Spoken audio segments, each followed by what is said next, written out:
probable translation from Odia to English with answers for class 6, 7, 8, 9, 10, 11, 12 etc. अभ्यास करंतु ओ परीक्षा पाई प्रस्तुत हुअन्तु। Kanishka Kumar Das sir MPhil in English and BEd द्वारा यह प्रस्तुत। एही वीडियो लेसन रे गवेषणात्मक अनुवाद प्रदान करा जाइछि। गांधीजी आत्मजीवनी पंचम अध्याय रे से उच्च विद्यालय रे केमिति पाठ पढ़ुथिले ओ कौन कौन घटना घटिथिला ताहा वर्णना करिसंती। In the 5th chapter of Gandhiji's autobiography, he describes how he studied in high school and what events happened. से बाहा हेबा बेले उच्च इंग्राजी विद्यालय रे पढ़ुथिले। He was learning at the high school when he was married.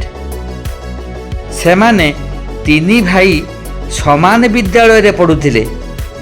They 3 brothers were learning at the same school. तांकर ज्येष्ठ भाई बहु उपर श्रेणी रे पढ़ुथिले।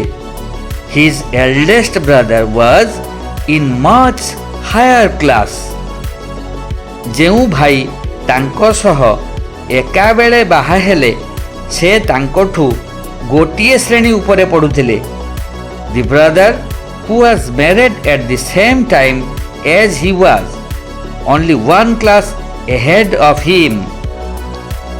विवाह फलरे तांको दुई भाईंको गोटिए वर्ष वृथा नष्ट हैला।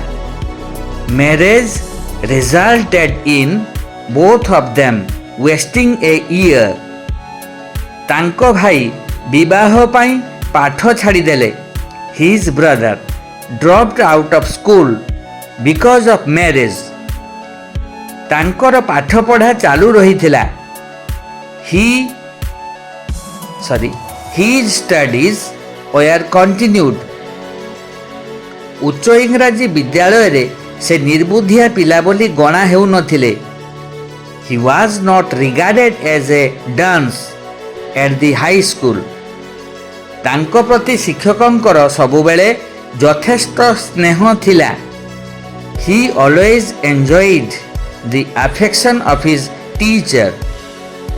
एही वीडियो को बारंबार देखंतु ओ अभ्यास करंतु।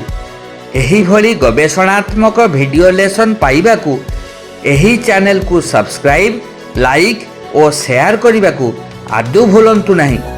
धन्यवाद।